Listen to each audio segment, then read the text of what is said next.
My heart I give to you, Lord. You're much more than anything in this world. Nothing compares to you, Lord. You're the King of kings and Lord of all lords. प्रिय ये समय हमनी का सीखत हैं या परमेश्वर काहे बुलावलन। पिछला दिन में हम सीखली जा मेल मिलाप खातिर बुलौले, समृद्धि और चंगाई देवे खातिर उ बुलौले, हमें भरपूरी देवे खातिर और सेवा करे खातिर परमेश्वर हमनी के बुलौले हमें। आज और 3 गो विषय के रउआ से बांटे के हम आशा करत हई। आई रउआ अपना बाइबिल के खोली, निर्गमन के किताब 31वां अध्याय शुरू के कुछ वचन पढ़े के। फिर यहोवा परमेश्वर मूसा से कहले, सुना, हम यूरी के बेटा बसलेल के, येहूर के पोता और यहूदा के गोत्र के हवन नाम लेके हम बुलावत हई। मूसा से यहोवा परमेश्वर कहते हैं, मूसा सुना, हम बसलेल नाम के एगो आदमी के बोलौले हई। प्रिय हमनी का सब जानत हैं कि परमेश्वर मूसा के बोलौले जब वो भेड़ बेकरी चरावत रहले 40 वर्ष तक जंगल में। वो बिल्कुल एकांत में और निराशा के स्थिति में वो 40 बरिस तक बेगर कोनो उन्नति और समृद्धि के जियत रहले। त जब वो ऐसन उजाड़ जीवन के जियत रहले, परमेश्वर मूसा के बोलौले। प्रिय रउआ के याद बा, एकरा से पहले वो 40 बरिस राजभवन में रहले। वो फिरौन के नाती रहले। वो राजकुमार के जैसे पोसल गईले, राजकीय वैभव के साथ पालल पोसल गईले और वो फिरौन के नाती कहले। फिरौन के बेटी के वो बेटा कहले और वो मिस्र के सगरी विद्या के सीखले। कारण ई रहे कि प्रिय फिरौन होखे या फिरौन के बेटी होखे, मूसा के फिरौन के बाद सम्राट के रूप में देखल चाहत रहले। ऐसन स्थान में रह के भी मूसा वो अवसर के ठुकरा देले। ऐसे कि पाप में रह के सुख भोगला से परमेश्वर के लोगन के साथ दुख भोगल अधिक अच्छा लागल। फिरौन के नाती के रूप में अधिकार चलावे से और अल्पकाल का सुख भोगला से यह बहुत बेहतर होई कि हम परमेश्वर के इच्छा के जान के और परमेश्वर की इच्छा के समझ के ओके पूरा कैल ही उत्तम बात सोचलें। ऐसे वो जान करके वो राजभवन से वो बाहर निकल गए। हम जानत हई, बाकी वो जल्दीबाजी कैले, एगो महान फैसला कैले, वो त्याग करके निकलने। संसार में रहे वाला कुछ दिन के सुख विलास के वो त्याग दिहले, बाकी उनकरा में एगो कमी रह गई, ओकरा पर वो विजय ना पा पावले। प्रिय बाइबल बतावेले कि नगर के जीत लिहाला से अपना मन पर कब्जा कैल उत्तम है। एके रउआ मत भूली, पदवी के वो त्याग कर दिहले और शासन के चाह ना कैले। ऐसन फैसला के करके राजभवन से निकलल वो मूसा अपना क्रोध और आवेश के अपना बस में ना कर पावले। वो अच्छा फैसला कैले, बाकी ओकरा अनुसार वो उचित जीवन के वो अपना जीवन से ना दिखा पावले और एगो मिस्री के वो हत्या कर दिहले और बालू में गाड़ दिहले। ये समाचार जब फिरौन के मिलल तो मूसा के मारे के फैसला वो कैले। कारण ई बाकी फिरौन सोचले 40 साल तक हम पालन पोषण कैली, 40 बरिस तक हमरा आज्ञा के पालन कैले। ऐसन व्यक्ति आज अचानक ही हमार लोग याद आवत हमें, उनके छुड़ावे उ कहत हमें। प्रिय उके रहे इसराइली रहले जेकरा के फिरौन सतावत रहले। मूसा कहले ई लोग हमार लोग हमें, इनकरा खातिर हम संघर्ष करब। केकरा से? फिरौन से करी है। फिरौन ना सही पौले। निश्चय फिरौन उनके लाड़ प्यार से पलले, बाकी ऊ जब विरोध कैले तो फिरौन तो वो मिस्री के मरला के वजह से मूसा के मारे खातिर ठान लेले। जैसे ही मूसा के मारे खातिर फिरौन फैसला के कैलन, वही समय मूसा वहां से भाग गईलन। उनकरा जल्दीबाजी के कारण अकेला भइले। उनकरा जल्दीबाजी के कारण उनकरा परिवार खातिर, उनकरा घर के लोगन खातिर, भाई बहन खातिर ऊ जेवन कैल चाहत रहले ओकरा के ऊ ना कर पौले। कहीं बहुत दूर मिद्यान देश में अपना लोगन से दूर एगो अन्य औरत से विवाह कर लेले और ऊ भेड़न के चरावत रहले। ऊ जीवन बितावत रहले। 1 साल नहीं, 2 साल नहीं, पूरा 40 साल तक प्रिय उनके बहुत दुख और क्लेश उठावे के पड़ल। आज हमहन के बीच केहू बाटे का जल्दीबाजी से फैसला करके वो अकेला हो गईल। हमें परमेश्वर के विरोध जीवन बिता के, परमेश्वर के विरोध में जा करके क्रोध और आवेश से जौन फैसला ना करे के रहे ओके ले करके, जौन नेके करके वो काम के करके और झगड़ा करके आज बेसहारा होके बिना उद्देश्य के आज वो अपना जीवन के बितावत हमें। उजाड़ जीवन जिए वाला केहू बाटे तो आज रउआ ध्यान देई। परमेश्वर रउआ के देखत हमें। रौरी निराशा के परमेश्वर देखत हमें। रौरी दुख के परमेश्वर देखत हमें। कौनो समय राउर जीवन खुशी से भरल रहे, बाकी आज देखला से वो खुशी रउआ से दूर हो गईल बा। एक समय रउआ बहुत लोगन के साथ रहली, बाकी आज अकेला होके रउआ दुख उठावत हई। परमेश्वर देखत हमें। बाकी रउआ खातिर खुशखबरी बा, परमेश्वर रउआ के एगो औरी अवसर दिहल चाहत हमें। वही दिन परमेश्वर मूसा के एगो अद्भुत अवसर दिहले। भेड़न के चरवाहा के रूप में 40 बरस तक कौनो उन्नति ना रहे। 40 बरिस पहले जाके वो खुद भेड़ के चरावे लगले। अब वही उम्र 80 साल हो गई बाटे, बाकी मूसा खुद अपना भेड़न के अबही भी चरावत हमें। अपना भेड़न के चरावे खातिर नौकर के रख सके ऐसन स्थिति में वो ना रहले। प्रिय कौनो व्यक्ति एक ही काम के 2-3 साल कैला से वो बोर हो जालन जा। काम में परिवर्तन चाहेलन, वो प्रमोशन चाहेलन, उन्नति के ऊ चाहेलन, पदवी बढ़ जाओ तो अच्छा हो जाई ऐसन ऊ चाहेलन, आशा करेलन। थोड़ा प्रॉपर्टी हो जाई तो अच्छा रही सोचेलन। बाकी मूसा के जीवन में देखला से बदलाव नहीं खे। उनकरा पदवी में बदलाव नहीं खे, उनकरा प्रॉपर्टी में बदलाव नहीं खे, कौनो उन्नति भी ना भइल। मूसा 40 बरस पहले जैसे रहले आज भी वैसने हमें। 40 बरस पहले जहाँ अपना भेड़ के लेके चरावत रहले आज भी वह स्थिति बा। आज भी अपना भेड़ के ले जाके वह में चरावलन। नो चेंज। प्रिय आज हमनी के बीच केहू बा का? नो चेंजेस। 10 साल पहले जैसे जीवन रहे आज भी वैसने बा। 10 साल पहले जो नौकरी करत रहली आज वो करत हई। 10 साल पहले जो स्थिति रहे वही स्थिति आज भी बा। कोनो बदलाव हमारा जीवन में नहीं खे। हमारा पोस्ट में बदलाव ना भइल, हमार प्रमोशन ना भइल, पोस्ट ना बढ़ल, प्रॉपर्टीज भी हम ना कमा पौली। वही स्थिति में हम रह गइल बानी। रउआ ऐसन कहे वाला केहू बाटे का? हम सबके एगो खुशखबरी दिहल चाहत हई। रौरी दीनहीन स्थिति के परमेश्वर देखत हमें। वही दिन जौन परमेश्वर मूसा के देखले आज वह परमेश्वर रउआ के देखत हमें। ई सच्चाई है। प्रियो हर रोज की जैसे मूसा भेड़ के लेके वो पहाड़ के पास उ गईले। ऐसे जब उ गईले तो का भइल जानत हई? एगो चमत्कार, एगो आश्चर्य। अचानक ही परमेश्वर वो पहाड़ के पास जरद झाड़ी में से परमेश्वर मूसा के बुलौले, मूसा मूसा हम तो के जहाँ भेजब तो के वहां जाए के पड़ी। हम अपना लोगन के कराहल सुन लेले बानी, तो के छोड़ावे खातिर जाए के बा। प्रिय वो समय तक मूसा एगो चरवाहा रहले, बाकी परमेश्वर वो चरवाहा के बुलौले। प्रिय काहे बुलौले? उनकर सेवा करे खातिर के, परमेश्वर के पक्ष में लोगन के अगुवाई करे खातिर। परमेश्वर के प्रतिज्ञा कईल देश में उनके ले जाए खातिर परमेश्वर उनके बुलौले। प्रिय, परमेश्वर के काम करे खातिर, परमेश्वर के सेवा करे खातिर ऐसे परमेश्वर बुला के मूसा से कहत हुए, हे मूसा,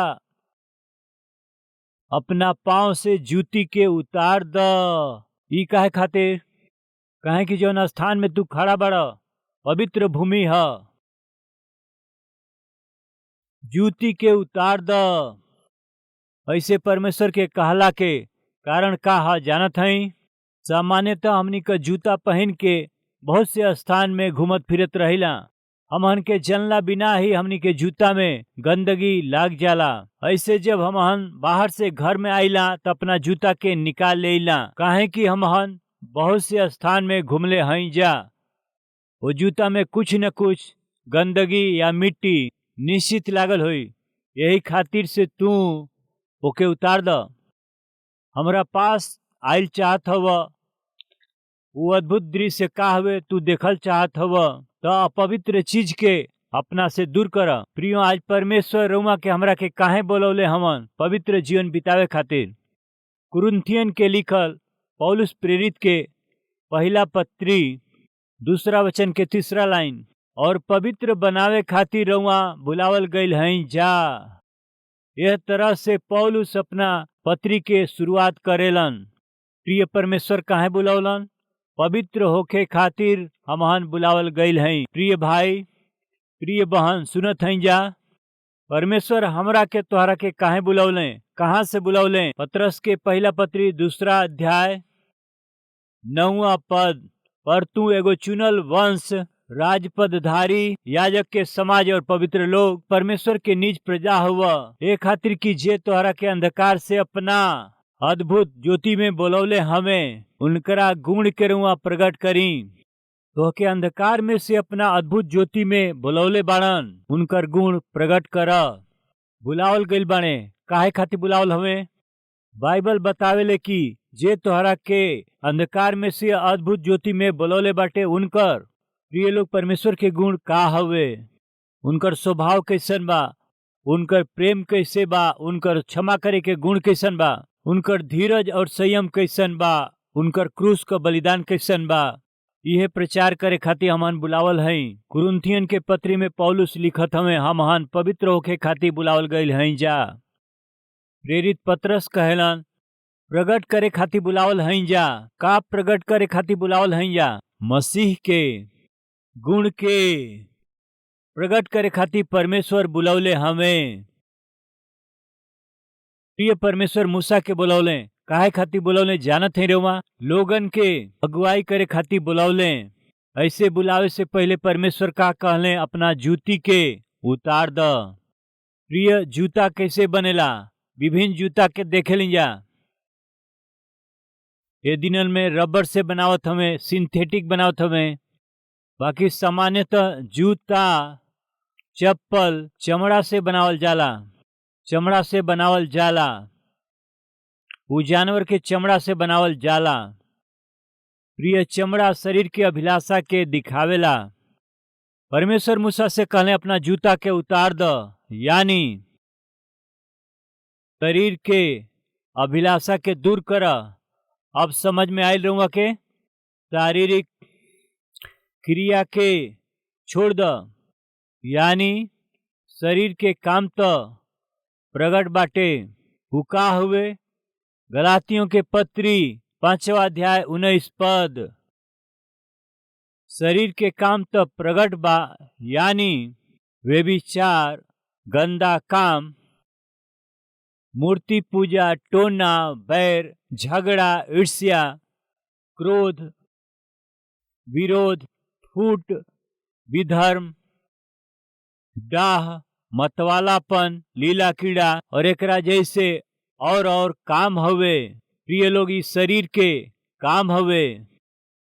परमेश्वर कहत हमें एकरा के त्याग द, छोड़ द। मूसा, हम तो के इस्तेमाल कर चाहत हई, तो के अगुआ बनावल चाहत हई। तोहरा पोस्ट के, तोहरा पोजीशन के, पर्सनालिटी के बदलल चाहत हई। बाकी तोहके का करे के बाद जूता उतार द। आत्मिक रूप से एके कैसे समझे के बाटे, शरीर के क्रिया के छोड़ द। काहे मित्र लोग जानत हई काहे कि हमनी के पवित्र होके खातिर बुलावल हई जा। आज हमन में कोनो भी पवित्र बने खातिर बुलावल गईला पर भी अपवित्र कामन के वो जीवन में रह देत हई का। जवन अपवित्र बाटे, जवन पवित्र नहीं खे, जवन अशुद्ध बाटे, जवन परमेश्वर के पसंद नहीं खे, जवन रउआ के शांति से ना जिए देला, जवन रउरी जीवन से खुशी के दूर कर देला ओकरा के, और जवन रउरी गवाही के बिगाड़ेला, ऐसन कुछ होके तो अपना जीवन से ओके निकाल दें। प्रिय एक दिन नेहरू जी हम जवन बतावत हई कहाँ तक सच बा हम नहीं जानत, बाकी कहीं से पढ़ले रहली। जब वो अपना कार में आके बैठले तो वो देखले कि कार के अंदर से बदबू आवत रहे। काहे कार के भीतर से बदबू आवता, गंदगी आवता। जांच के देखला से कार के ड्राइवर जवन मोजा पहनले रहलन ओकरा में से बदबू आवत रहल। पता नहीं कि वो धोवेलन या ना। वो ड्राइवर गंदा और मैला बदबूदार मोजा पहन के आवत रहले। यही से पूरा कार में ही बदबू आवत रहे। यही से जवाहरलाल नेहरू जी वो ड्राइवर के नया मोजा दे करके कहले एकरा के तुम पहन ल। वो कह के बदबू के दूर करे के वो कोशिश कैले। दूसरा दिन कार में बदबू ना रही। अब यात्रा अच्छा से कर सके के तैयार होके अच्छा से आके बैठला से फिर भी उहे बदबू आवत रहे। आश्चर्य करके जब वो पूछले ड्राइवर से हम तो के नया मोजा देले रहनी का तू के पहनल का। हाँ पहनले बानी, हमारा पाँव में अच्छा से ठीक हो गईल बाटे। यदि तू हमार दिहल मोजा पहनले बाड़ा तो कार में अबहियो बदबू आवता। अच्छा बताओ पुराना मोजा के तू कहाँ रखले बाड़ा। पूछला से कहले अपना जेब में रखले बानी। पूछत हई मित्र लोग, वो अपना पाँव से उतार लेलन बाकी ओकरा के जेब में रख लिहले। आज हमनी में बहुत से लोग ऐसे स्वभाव के हमें पाप के छोड़ दिले, ऐसा दिखाई दिलन बाकी कहीं छिपा के रखेलन, ओके कहीं छिपा दिहले। हम पूछत हई रउआ जवन पाप के छोड़ दिहली कहिला ओके कहाँ छिपा के रखले हई। कोनो चीज के छिपा के रखला से बार बार देखे के मन करेला, बाकी कोनो वस्तु घूम जा खो जा तो दोबारा ना देख ली जा। परमेश्वर कहत हूँ अपना पाप के दूर कर, छोड़ द। जैसे कुछ चीजन के कूड़ा में डाल देली दोबारा ना देख ली जा। जवन कोनो काम के नहीं खे, कोनो उपयोग के नहीं खे, जवन खराब हो गईल बा ओके का करे ली जा, कूड़ादान में डाल देली, दोबारा ओके देखे ली जा ना देखे ली जा। परमेश्वर का कहत हमें बिगड़ल जवन खराब हो चुकल बाटे ऐसन पाप में काम के तू छोड़ द, ओकरा के हटाव, दूर कर द। प्रियो पता नहीं कुछ लोग अपना पाप के ना छोड़ेलन जा पर ओके छिपा के रखेलन जा। ये बात सच बा ना प्रिय। जब तक रहूं अपना पाप के छिपा के रखब त आशीष के ना देख पाई। मूसा हम तो के बुलावत हई, अपना काम के करे खातिर बुलावत हई, अपना प्रजा के अगुवाई करे खातिर बुलावत हई। एगो उत्तम पदवी के, एगो ऊंचा पोजीशन के तू सोचले ना हो खबर वैसन प्रमोशन हम तोहरा के दे। बाकी ओकरा से पहले का करे के बा जानत हवा। वो जूता जवन शरीर के अभिलाषा के दिखावेला ओके छोड़ द। प्रियो वो शारीरिक अभिलाषा रहे, वो क्रोध रहे, वो गुस्सा ही तो रहल जवन मूसा के 40 बरिस पहले अपना और अपना लोगन से और परिवार से और जैसे वो प्रेम कैले घर के लोगन से दूर कर देले रहले प्रिय। और जवन उनके अकेला कर दिहले रहे शरीर के काम ही न, क्रोध, आवेश, जलजलाहट, द्वेष, जलन, यह सब त मूसा के एक दिन अपना लोगन से और प्रजा से दूर कर दिहलस। परमेश्वर ओके याद करावत हमें कि छोड़ द, क्रोध और गुस्सा के छोड़ द, आवेश और जलजलाहट के छोड़ द, हमरा हाथ में आव। प्रिय, जब हमनी का परमेश्वर के हाथ में हई और जे परमेश्वर के बुलाहट के पौले बा, उनके का करे के बा? सबसे पहले पवित्र जीवन जिए के बा, और दूसरा प्रचार करे के बा, और तीसरा सेवकाई करे के बाटे। यानी परमेश्वर जौन काम दिहल ओके करे के बा। प्रिय, आज प्रार्थना करे के का? प्रिय, आज आत्मा से भर करके रौरी दिहल गईल काम के और सेवकाई के पूरा कर सकी जा, ऐसा अनुग्रह दें। प्रिय, आई जा मिल के हमन प्रार्थना करी जा।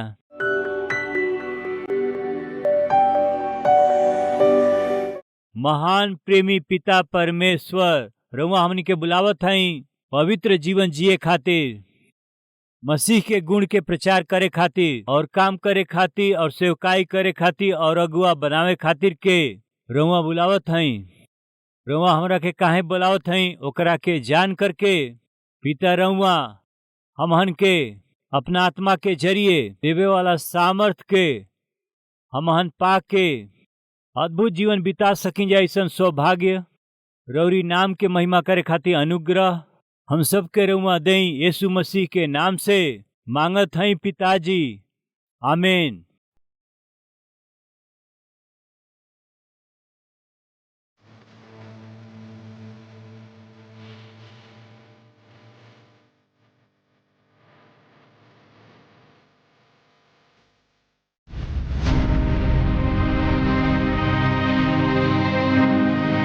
प्रभु के नाम से आप सबको शलोम। मेरा नाम रत्नम्मा है। हम मसीही परिवार से हैं, लेकिन हम अच्छी तरह से जीवन नहीं बिता रहे थे, इसलिए हम दुख तकलीफों की ओर से, समस्याओं की ओर से गुजरे थे। हम एक गरीब परिवार से हैं, छोटा सा काम करते हुए जीवन बिताते थे। हमारे गांव में काम नहीं था, इसलिए हम बेंगलोर चले गए। काम पर जब हम लॉरी से पत्थर निकाल रहे थे, तब मेरे पति के पाँव पर एक पत्थर गिरा। पाँव को बुरी तरह से चोट लगी थी। हम हॉस्पिटल ले गए, पर डॉक्टर कहे पैसे अगर न रहने से ऑपरेशन नहीं करेंगे, ऐसे कहे। तब क्या करना हमें समझ में नहीं आया और हम गांव चले गए। गांव में हम हॉस्पिटल ले गए। डॉक्टर्स कहे अगर ऑपरेशन तुरंत नहीं करेंगे तो पाँव सेप्टिक होगा और ये जान के लिए ही खतरा है। उस समय हमारे पास पैसे बिल्कुल नहीं थे। हमें कोई पैसे देने वाले नहीं थे, हमारी सहायता करने वाले नहीं थे। मेरे पास सिर्फ एक गोल्ड की चेन थी और उसे बेचकर मैं अपने पति का ऑपरेशन करवाई। डॉक्टर्स ऑपरेशन किए।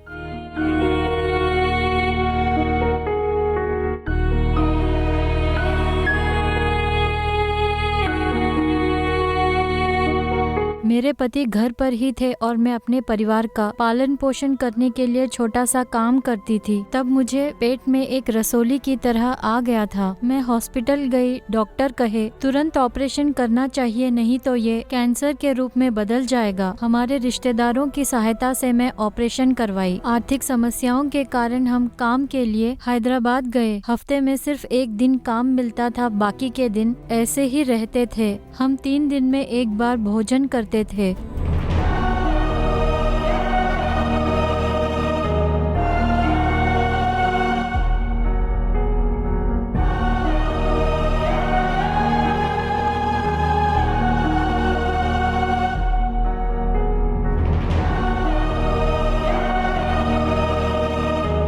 ऐसा जीवन जीने से अच्छा मरने से अच्छा है, मैं सोच रही थी। ऐसे में हर दिन रोते रहती थी। तब एक बहन आकर मुझसे पूछी, आप हर दिन क्यों रो रहे हो? यहाँ पास में कलवरी टेम्पल है, आप वहाँ आइए, सब कुछ ठीक हो जाएगा कहीं।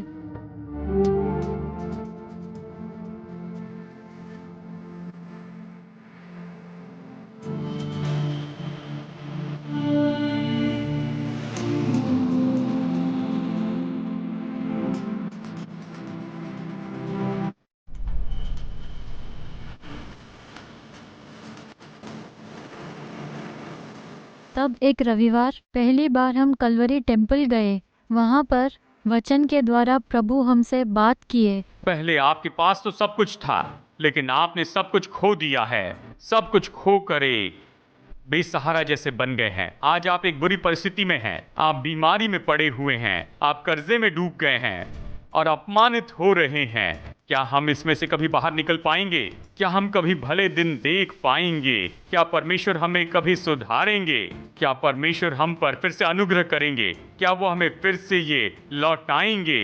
अगर आपके मन में ये सवाल उठ रहा है तो ये आपके लिए शुभ संदेश है। मैं जिस प्रभु यीशु का प्रचार करता हूँ वो प्रभु यीशु आपके जीवन को पूरी तरह बदलेंगे। मेरे परमेश्वर आप पर अनुग्रह करेंगे। आज आप जो नीचे गिरे हैं आपको उठाएंगे। हम वचन सुनने के बाद हम अपने गलतियों को और पापों को मान लिए। हमारे समस्याओं को दूर कीजिए, ऐसे हमने प्रभु से प्रार्थना किए। हम नियमित रूप से हर रविवार कलीसिया आते हुए आत्मिक रूप से आगे बढ़ रहे हैं। परमेश्वर हम पर अनुग्रह किए। वो मुझे और मेरे पति को चंगा किए। हम जिनके पास उधार में पैसे लिए थे उन्हें वापस देने में परमेश्वर हमारी सहायता किए। हमारे जीवन को सुधारे प्रभु के इस वचन को हम 2 बार कलवरी आवास के द्वारा लोगों को सुसमाचार सुनाए। कलवरी टेम्पल में वचन सुनकर हमारा जीवन सुधर गया। अब हमारा सारा परिवार खुशी से जीवन बिता रहा है।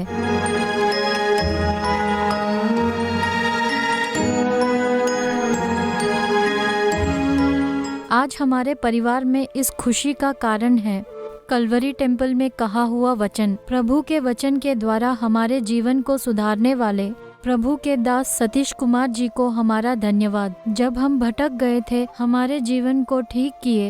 यीशु को सारी महिमा, आदर और गौरव मिले। प्रभु में अति प्रिय भाई और बहन, रउआ सबके सलाम। रउआ अच्छा है। कलवरी आवाज 2003 में शुरुआत भइल और आज 2023 के 20 बरिस हो चुकल बा। प्रिय रउआ ये टीवी प्रोग्राम से प्रेम कैली, प्रोत्साहित कैली, प्रार्थना कैली और उतने नहीं अपना भेंट के जरिए रउआ सब मदद कैली। यही से हम रउआ सबके पूरा दिल से धन्यवाद करत हई। आज एक कार्यक्रम के जरिए हजारों और करोड़ों लोगों तक जीवित परमेश्वर के अद्भुत सुसमाचार के पहुंचावे खातिर रउरी जरिए कैल गई मदद खातिर हम दिल से धन्यवाद देते हैं। और यही समय हमनी कही कलवरी आवाज के कार्यक्रम भोजपुरी में ही ना, भारत देश में बोले वाली हर एक मुख्य भाषा में प्रभु यीशु मसीह के सुसमाचार के हम पहुंचा सकें परिश्रम करत हैं। वैसे ही हर महीना लगभग 650 टीवी कार्यक्रम के प्रसारित करत हैं। जा बोझ से भरल इस सेवकाई आगे जाए के बात निश्चित रूप से राउर सहायता, प्रार्थना और सहयोग बहुत जरूरी बा। एगो कार्यक्रम के प्रसारण खातिर अनेक चैनल के माध्यम से 20,000, 30,000, 40,000, 50,000 तक एगो कार्यक्रम खातिर खर्चा करे के पड़ेला।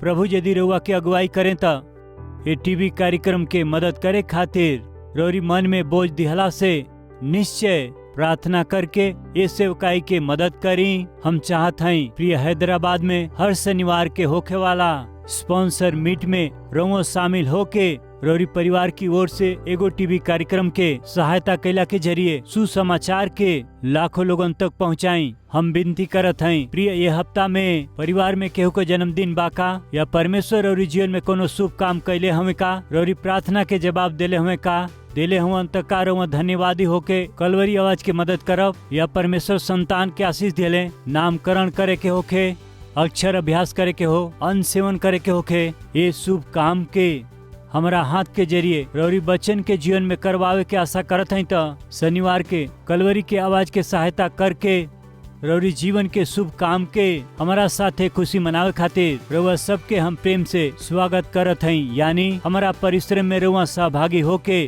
अपना खुशी के बांटी, रौरी खुशी में हम सहभागी होके रौरी खुशी के पूरा करे के बा। दिल से चाहत हम ये अद्भुत परमेश्वर के सुसमाचार के संसार के पहुंचावे के प्रक्रिया में रौरी प्रार्थना और उत्साह के चाहत हम प्रभु में राउर प्रिय सतीश कुमार।